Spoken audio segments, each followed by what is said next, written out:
Welcome to Spine Chilling Chats podcast, where we like to spill the tea.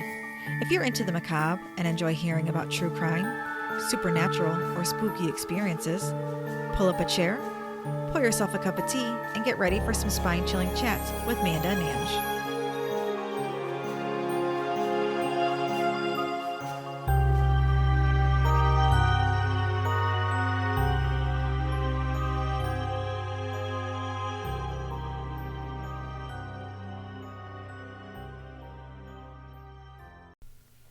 Hi to all the spooks out there. I'm Ange. And I'm Manda. If this is your first time joining us, welcome. We hope you enjoy listening today. Yes. If this isn't your first time, we knew you couldn't stay away. Nope, because we're pretty awesome.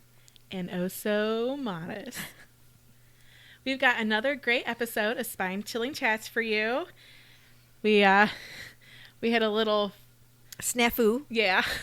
We recorded about half an hour's worth and realized that my microphone wasn't working. So we're getting to try this all over again. Yay. We're still learning. Today I'm going to take you to the spooky side with our first ever haunted history episode. Now, I'm a little bit of a skeptic, but it's just because I've never had any personal experience with the paranormal. I have. What have you had? I've had two that I know of. The first one is the twins, Stephanie and Sarah. For my birthday, one year they got me a canvas painting of a skull with watercolor dripping. And I hung it on my wall in my bedroom. And I'm in the living room. I'm by myself and I hear boom and then the picture fall. So I went and checked it out and the picture's on the floor. And I'm thinking, okay, whatever, you know. So I hang it back up, and the nail is long enough where it's not going to fall off. A couple of days later, I hear boom, and the picture fall again. And again, the nail is long enough to where it wouldn't fall. So, oh man, there's something that has to happen. There is something. That's spooky. It is spooky, right? Like, I threw it in the closet, and I haven't hung it up since. Oh man, you should put it back up though. I think I'm going to, just to give it a try, just to see. How long ago was that? Oh, probably 3 or 4 years ago. Okay, so you haven't tried it No. since? No. Oh, I wonder. Yeah, maybe I should try it again. Yeah. My second one is I was in bed facing the door, and I had looked at my doorway, and there was a half shadowy figure, like they were standing in the door, and you could only see half of their body, just staring at me. And they were tall with long hair, and it was just a black shadow. And don't come at me for this. I keep a gun. I'm not telling you guys where, but I keep a gun. So I grabbed my gun. So I looked away for a second, looked back up, and the figure was gone. So I went through my whole house and looked in closets, looked in the bathroom, looked everywhere for this person that I thought was standing there, and there was nothing there. Nothing in the house. No windows open. Freak the fuck out. No doors unlocked. No doors broken open. Nothing. Oh. Yeah. So I'm a believer because I've had those that I know of that I've actually had, I guess, paid attention to, because maybe there were other things that I just didn't realize was happening that is paranormal. Oh, so man. yeah, definitely a believer. It scared the shit out of me. I bet. Oof. Especially the black shadow figure. Like, that was creepy as fuck. I bet. Man, Oof. I wouldn't have been able to stay in my house after that. Like alone? Alone. Because Ezra's not always with you. No, and he wasn't with me either time those things happened. Oh, Yeah, I can just imagine. I wish it would happen. I'm really jealous about that because I want to have an experience. I want to believe so badly. But right. I can't without. And I was proof. like you. Until something happened, I was skeptical. And now that I know it's happened, do I want it to happen again? No, because it's scary as fuck. But at the same time, yes, because I believe, and I think it's kind of cool. Yeah. It's not my place to say whether these stories are true or false, but I'm still going to enjoy them for their entertainment factor. Right. I'm a spooky bitch, and I like hearing spooky stuff. Me too. So, Manda and I are Michigan girls. Today, I thought it might be fun to keep it local and tell a bunch of stories from Michigan, more specifically Mackinac Island. Mackinac is like a 5-hour drive from here in the southwest Michigan area. being kind of close, you'd think I would have visited more often, but I've only been once. Me too. A couple years ago. For Ezra's baseball game, we went up to Petoskey. And then we went to Mackinac and the UP. Yeah. And the bridge. Fuck that bridge. I know. And there's a sign on it that says, you know, don't stop on bridge. Yep. But there's so much fucking traffic getting across the bridge, you can't help but be stuck. Yes. And we get over to the UP, and on our way back, everything's still fine, you know. But when we get back, about 10 minutes later, we get a notification that the bridge is closed because of high winds. Oh, man. You're so lucky you were on the right side. Yes, for sure. I did have an opportunity to go in middle school for a field trip for band, but I didn't get to go. Aww. I only got to go as an adult a few years ago. And it's this cutesy little tourist trap of an island that's only a little over 4 square miles in size. And it's located in Lake Huron between the upper and lower peninsulas. And it's only open to tourists 6 months out of the year, leaving only 500 residents who live there year-round. So if you're living there year-round, like, you best make sure you got everything you need, because You ain't leaving. you ain't leaving. But they have fire and police and stuff, yeah, right? they've got emergency vehicles. Okay. But only like a couple. I mean, there's only 500 people. How much do you really need? Hopefully not many. The only way to get around on the island is to walk, ride a bicycle, or ride in a horse and carriage. Yeah, the horse and carriage, like, I can't believe they still have those. Yeah, it's really neat. But you got to watch for horse shit, because they actually have people who their specific job is to walk around And pick up and horse pick shit? up horse shit all day long. Oh, no. Yeah. Like, I don't care if it's horse shit or not. I'm not doing that. I bet it Unless pays well. it pays well. I'm sure it does. I mean, I'll put on a mask and scoop that shit up. For enough money, yeah, me too. No pun intended. But I think I'd ride a bike around the island. I think that'd be easier. I think so too. It would be fun. Yeah. Because you're going to be there in the summertime when it's, well, I mean, if you live there year round, you wouldn't ride a bike in the winter. 'Cause I'm sure they get snow. Oh, just they get more than slammed we with do. snow too, I'm sure. So, I guess you just stay Just indoors. put chains on your tires. Yeah, stay indoors. You can't put chains on your bicycle tires. You never know. Unless, I don't know, maybe they allow snowmobiles up there. Oh, I'm sure. Maybe. Well, I don't know if that's considered a motorized vehicle, if they allow it or not. I don't see why not. I didn't even think about that. Me A neither. snowmobile or a four-wheeler. Yeah. Huh. I don't know. I'll have to 'Cause, check out. I mean, like, I didn't see any golf carts or anything like that either, though. Huh. When we went to the island, we stayed in a cabin in a KOA in Mackinac City, which is on the mainland, because staying on the island is so expensive. Oh, I bet. We then took a ferry over to the island, which was much more affordable, and Rory loved the ferry ride. She was just having her Titanic moment, you know, the wind blowing in her hair, just smiling. I bet it was super cute. It was adorable, but she's adorable. She is adorable. But she, poor thing, she was really little when we went, like a little over a year, maybe a year and a half. She fell asleep when we got onto the island, and so she slept the entire time. She wouldn't remember anyway. No, that's still sad. Yeah. The island is full of history, which I've always been drawn to. I learned so much about my home state and Mackinac while researching for this episode. I didn't even realize how lacking my knowledge was of my home state. So I'm going to share some of these fun facts that I learned with you. I took a deep dive down the internet rabbit holes of information for this. 1, we have a motherfucking rattlesnake in Michigan. I've never seen one. I don't want to see one, and I can't believe there's one here. I had no idea. Me either. Not once in my life was I ever warned to look out for rattlesnakes here. Me either. It's called... It would have been nice information to know. Yeah, you would think. Hey, kids, be careful when you're tromping around in the woods. There's rattlesnakes out here. It's called the Eastern Masaga rattlesnake. It's listed as endangered in Illinois, Indiana, Iowa, Minnesota, Missouri, New York, Ohio, Pennsylvania, and Wisconsin. Michigan is the only fucking state where it's not considered endangered. Well, it should be. The second thing I learned was how rough the waters get on the Great Lakes. Like, they can get as dangerous as those of the ocean. I guess I just took it for granted growing up here. Like, sometimes the waves get high on the beach. Right. But nothing like That that. that I've ever seen. Yeah, like not being on, Ocean City or Virginia, Right. Yeah. Yeah. So, I don't know. They can have, like, winds as strong as a hurricane, which, like you said, causes temporary closures on the bridge.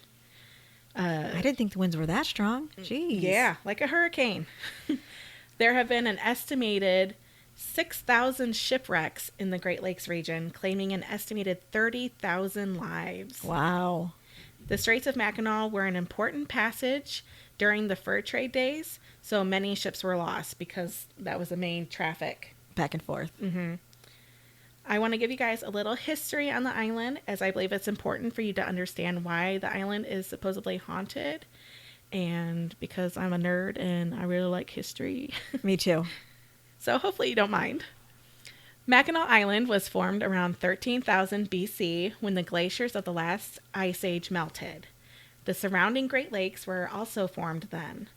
Archaeologists have found evidence of prehistoric fishing camps on the island in nearby areas showing the presence of indigenous people inhabiting Mackinac from at least 900 AD. That's 700 years before European explorers would come and steal it all away.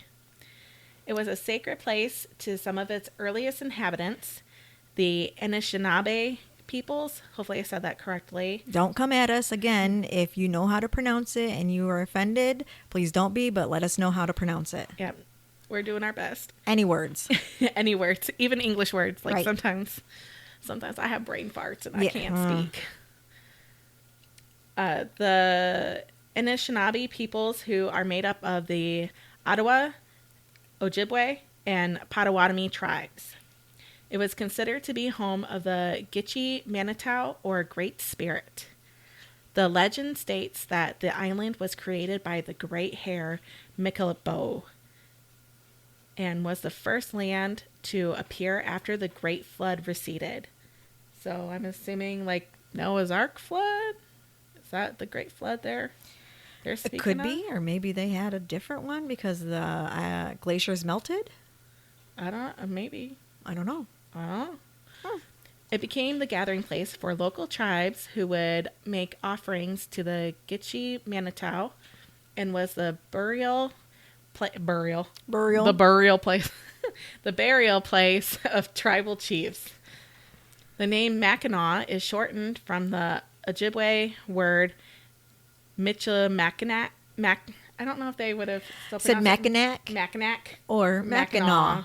Because Mackinac, like... Spell it out for the people. So Mackinac is Mackinac.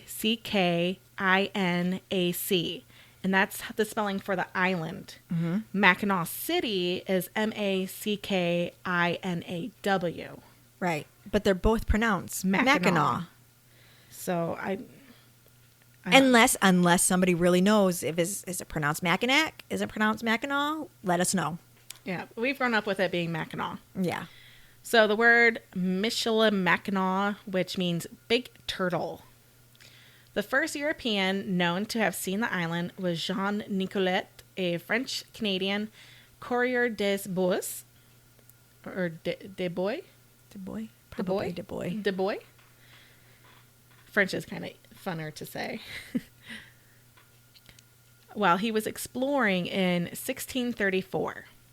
The Jesuit priest Claude de Blon founded a mission for the indigenous peoples on Mackinac in 1670 and stayed over the winter of 1670 to 1671.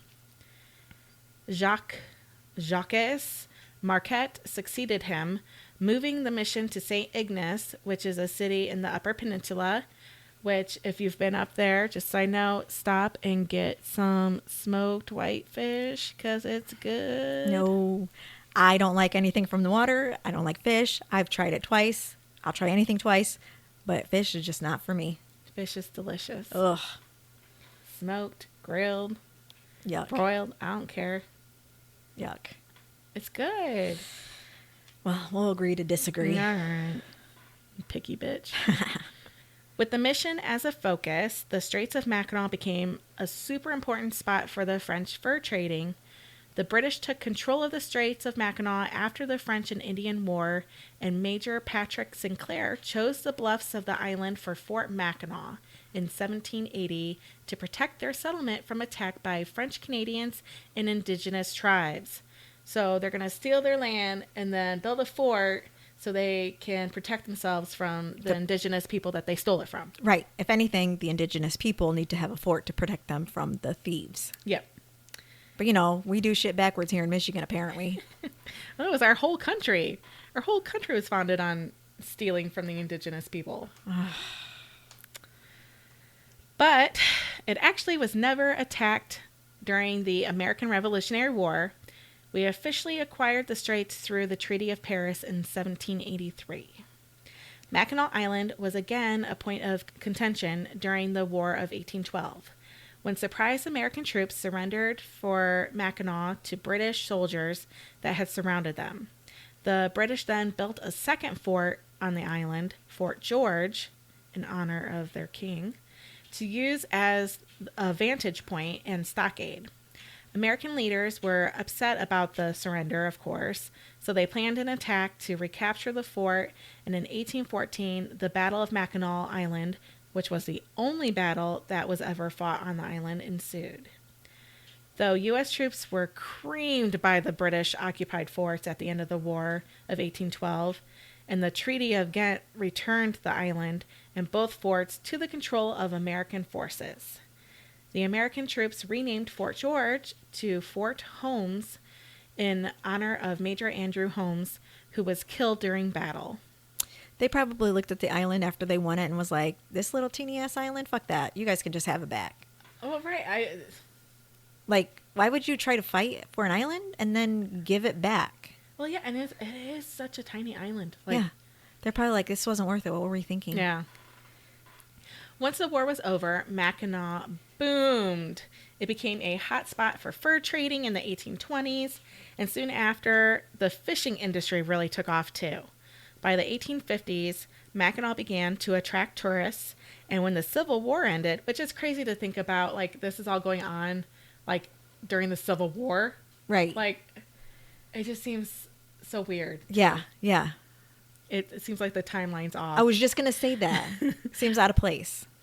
And the railroads spread across the nation. The tourism industry went crazy. In 1875, 3 years after Yellowstone, Mackinac Island became the nation's second ever national park, which is pretty cool. With all these tourists came the need for more lodging, and in 1887, the legendary Grand Hotel was built. Mackinac Island was transferred from the federal government to the state of Michigan in 1895, making it a state park now. Okay. Mackinac State Park takes up over 80% of the island, the entirety of which was listed as a historic landmark in 1960. So now there's a lot of laws in place to keep it safe and intact. Which brings us to a more recent tragic bit of history. On July 24th, 1960, the beautiful island attracted the attention of a rapist murderer. Of course it did, because we can never have anything nice. Yep, when something becomes cool, we gotta come and ruin it. Fucking people. People suck. Yep. Except for us. No, we're pretty awesome. And you guys are pretty cool too. Yes, we love our listeners. Frances Lacey, a 49-year-old widow, was visiting Mackinac from Dearborn, Michigan, with her daughter and son-in-law. At 9:00 a.m., Frances left the Murray Hotel to make the 3.5-mile walk to a cottage her daughter and son-in-law were renting, but never arrived. Dun, dun, dun. When her mother didn't show up, the daughter contacted the Mackinac Island police and their 3 emergency vehicles, Right.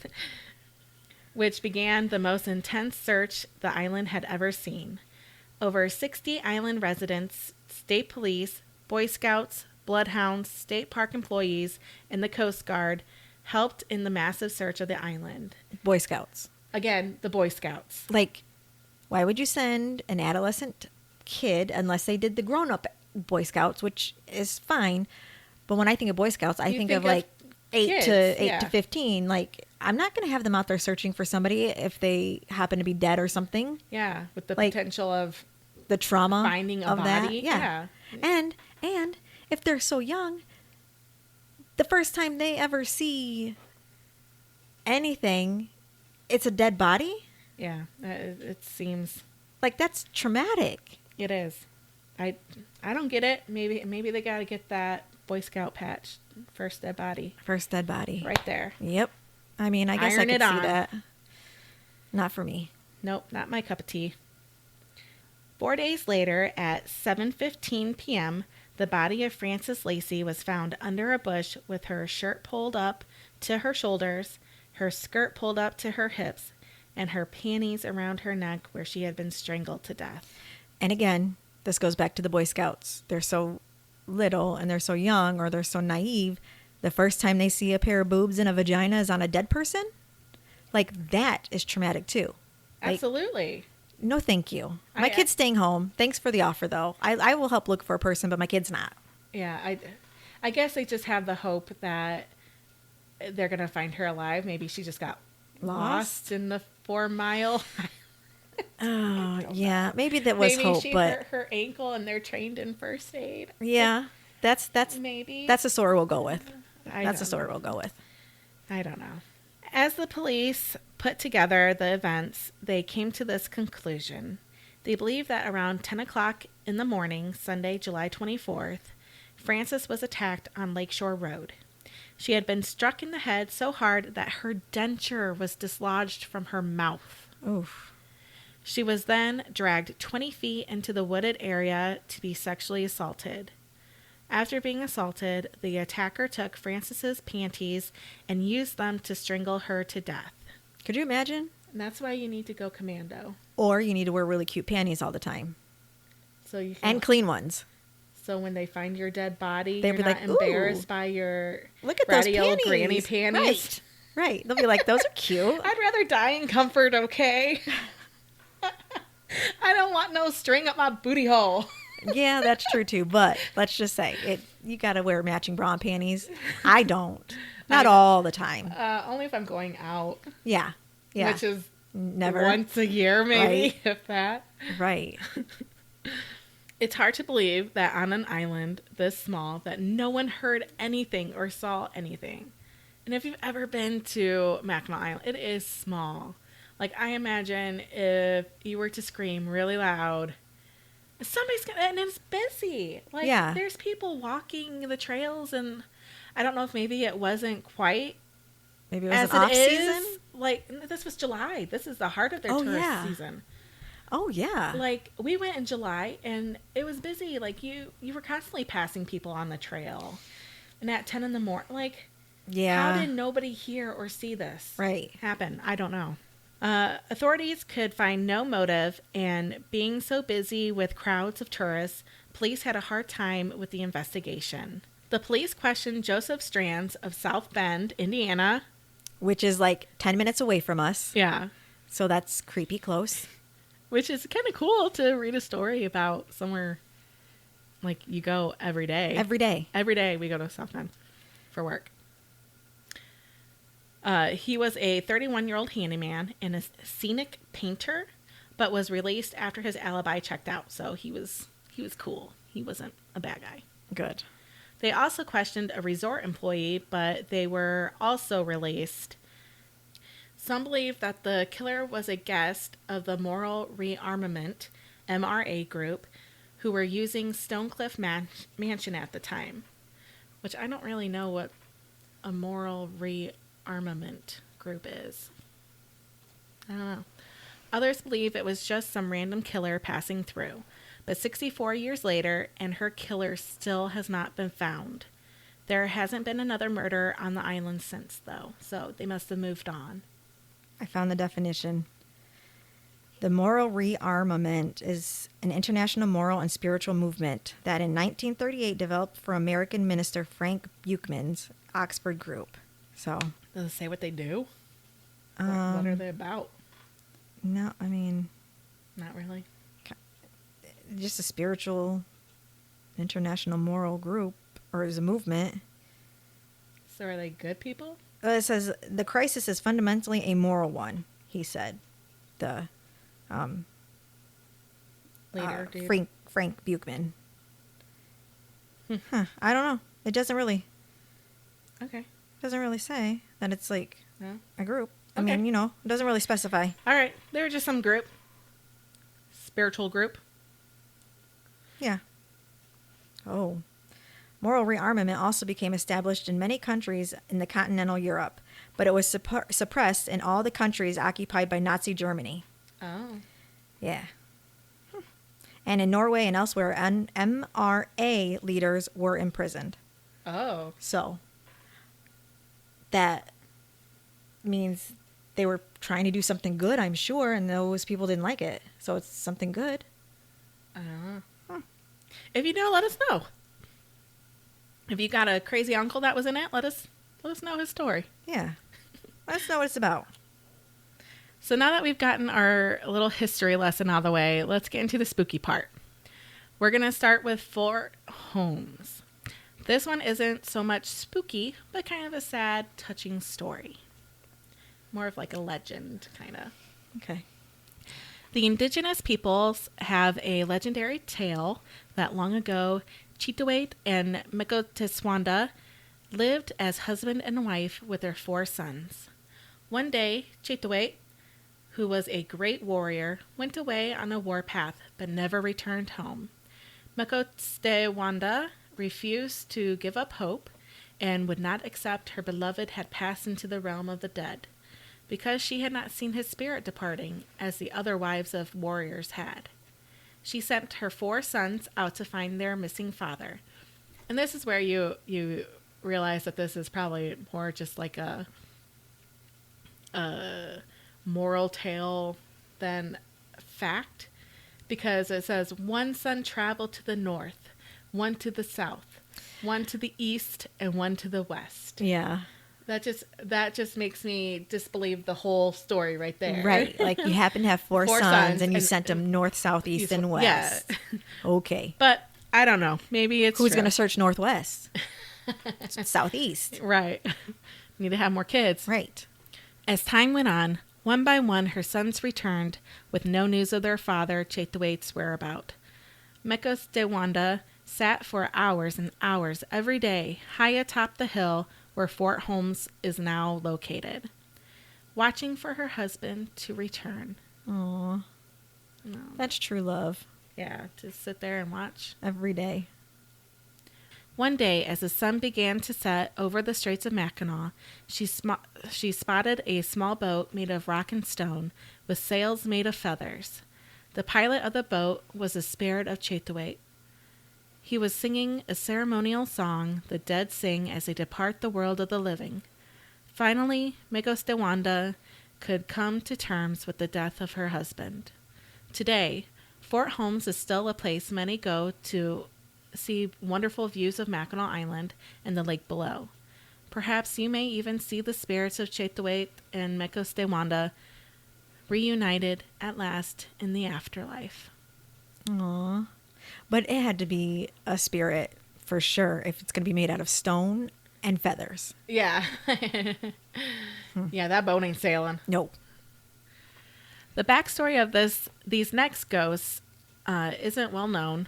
The British-built Fort Holmes is constantly referenced as a spot on the island where people see inexplicable things, ghosts of soldiers that just disappear before your eyes. The popular story that 3 soldiers can be seen sitting together talking quietly. Paranormal researchers Kat Tedston and Bev Riddle, who have a Pure Michigan blog, took a trip up to Fort Holmes in search of these figures. They stated that instead, what they captured were disembodied voices speaking Ojibwe. I mean, that's creepy in itself. Yeah, so not what they were going for, but at least they did. They got something out of it. Got to hear some disembodied voices. Next, we're going to look at Mission Point Resort. And how this is going to work is like there's just multiple little stories all over the island. So I'm just going to read the little stories Here and there. Okay. Yep. There's not like just one big ghosty story. Okay. Next, we're going to look at Mission Point Resort on the southeast corner of Mackinac Island, close to the rocky shores of Lake Huron. Mission Point Resort sits. In 1825, a Protestant missionary, William Ferry, established the Mission Church. He also built a small structure nearby to educate the indigenous children he named Mission House. Soon the Mission Church and Mission House changed their focus in the mid-1800s. Edward Franks purchased the complex and it became the region's first tourist hotel, operating up until the Great Depression. In the 1950s, the Mission property was procured by the MRA as a headquarters. They expanded the complex to include additional structures, including what is now the main lodge and Straits Lodge of the hotel, or of the resort.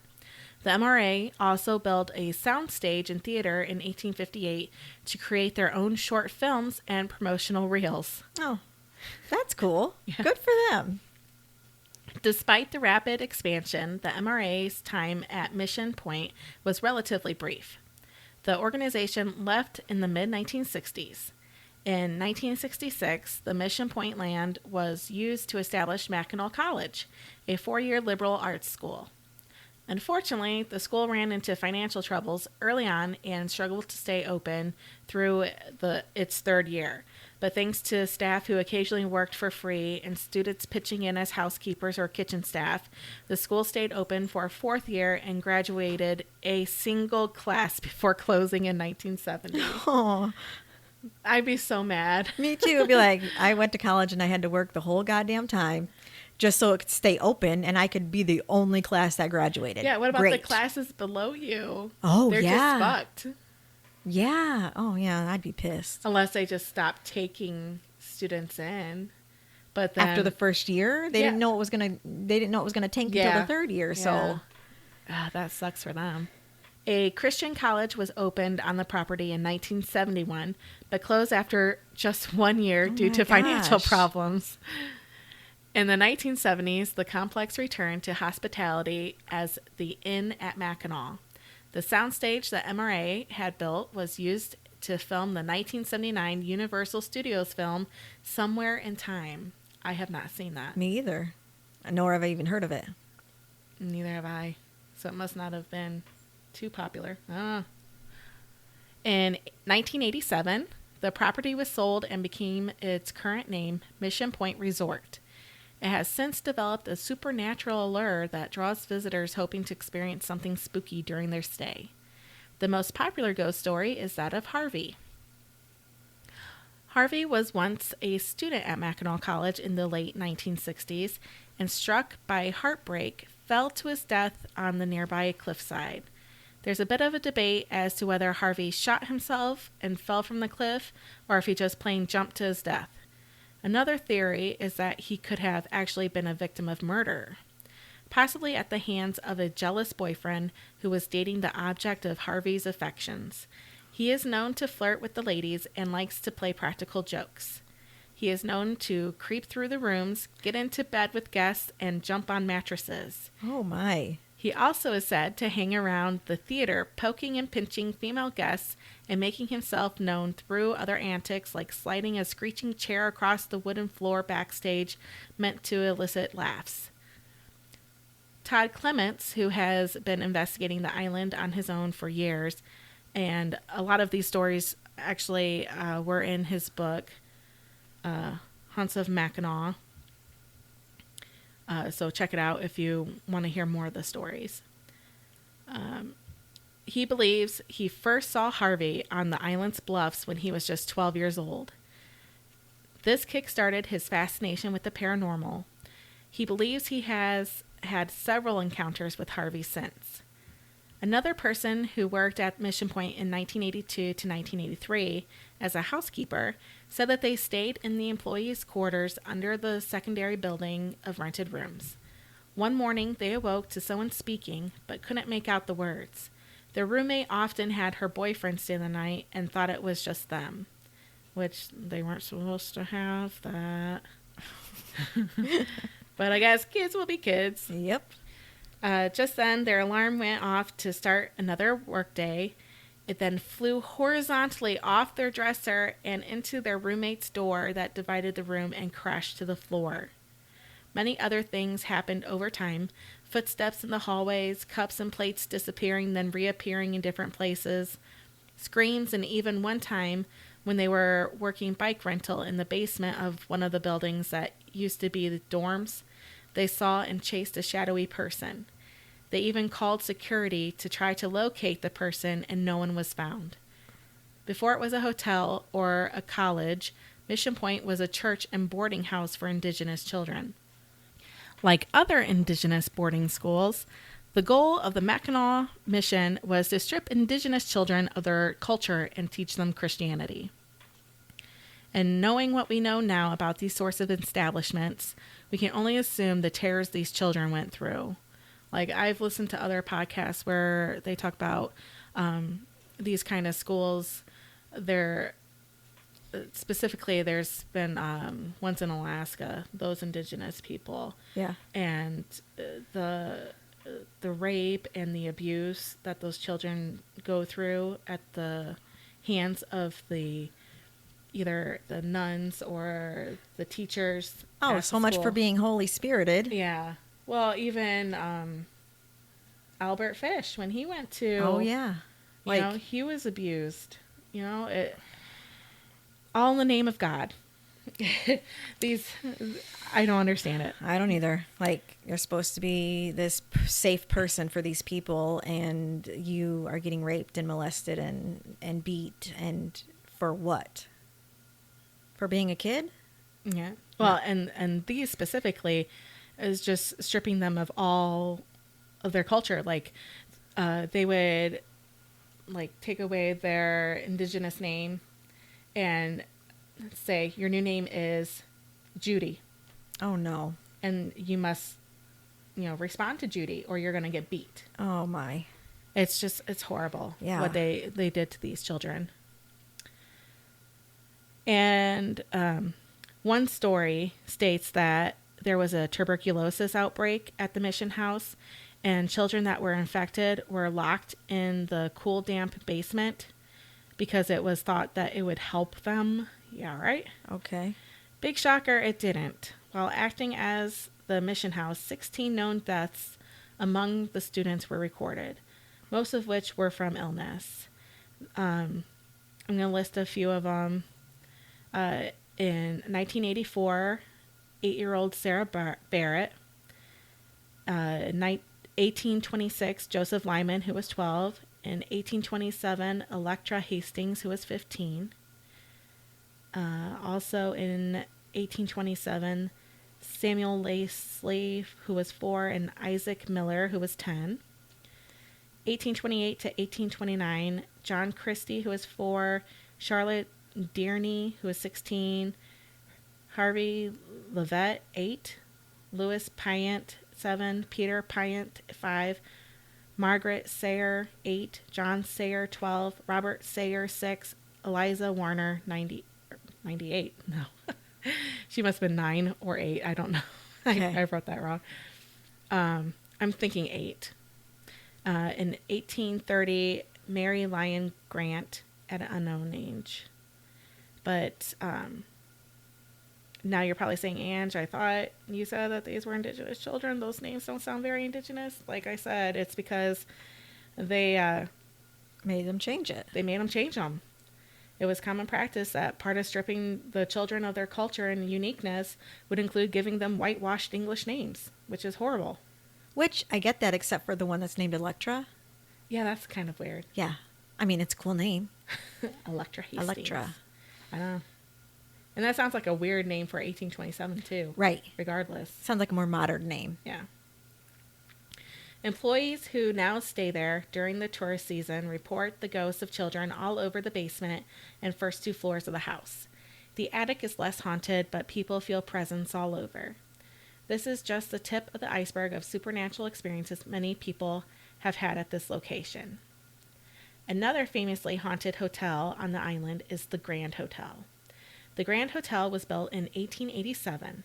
History holds that the Grand Hotel was a large-scale excavation, finding hundreds of human bones on site. This, once being the sacred burial place of the Anishinaabe peoples, there are unmarked graves all over the island. According to local historians, builders began unearthing skeletal remains shortly after beginning construction, but were unable to adequately handle the relocation of the corpses. The building of the Grand Hotel continued as planned, however, with many historical experts claiming that hundreds of undiscovered bodies may still be buried at the location in unmarked graves. Since the grand opening in 1887, several suspicious deaths have occurred. Visitors have also reported several ghosts with eye-catching commonalities, such as a young woman in Victorian-era clothing and an elderly man with a top hat in the piano room smoking a pungent cigar. There is a ghost of a young girl named Rebecca, who is frequently seen by guests staying at the hotel's 4th floor, and who is believed to have passed away in the hotel. Another spirit said to haunt the Grand Hotel is a woman in black seen walking a large dog on the porch after sunset. Okay, see how you had this other story about the white woman or woman in white? Yeah, that was... Yeah. And another story, but yeah. I think I'd want to be the woman in black. Yeah. I think that's just more my calling. Isn't that No, the song is called Lady in Red. No. Wasn't there a movie that Daniel The Black Radcliffe? Lady? Daniel No. Radcliffe was in. He was like the father, and they went to this spooky house, and there was a lady. Is it the Lady in Black? Lady in Black? Or... So I'll look it up. You keep going, I'll look it up. Okay. Employees working at night also reported feeling a strange presence as if being watched by an unseen entity. Although most of the paranormal encounters seem to be of a friendly sort, many have also claimed that the location is haunted by a dark, evil spirit with glowing red eyes, who strategically appears to torment and oppress certain employees or guests. One maintenance worker noticed the shadowy shape hovering over the hotel's theater stage when it rushed after him, knocking him off his feet. He awoke 2 days later, and he never returned to the hotel. The Woman in Black. The Woman in Black. Yeah. Okay, yeah. And it was Daniel Radcliffe? Yep. He was Arthur Kipps. Yep, I knew my... You knew your Harry Potters. Potter. Yeah. And so we're going to stop here in our haunted history of Mackinac Island, but we have more tales to tell in part 2. So please join us again next Wednesday to hear the rest of these spooky stories. If you have some spooky encounters to share, please email us at spinechillingchatspodcast@gmail.com. We'd love to have a whole episode sharing your stories. Yes, please. I want to hear more. Me too. Also, if you haven't yet, please check us out on Facebook. And we're also on YouTube now, so there's no video of us because you don't want to see us. But you can listen to us on there, and you can subscribe to our channel. We appreciate all the love and support you guys have given us so far. Yes, and thank you. Please continue to listen and share us with your fellow spooks. Yes, we love this kind of shit, so we want to share it with you guys. And we hope that you keep it spooky. Bye, guys. Bye. Thanks for joining us on Spine Chilling Chats, your go-to podcast for all things murder, paranormal, and macabre.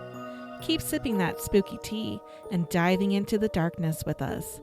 If our tales have sent chills down your spine, don't forget to hit subscribe and share with your fellow lovers of the haunting and horrific.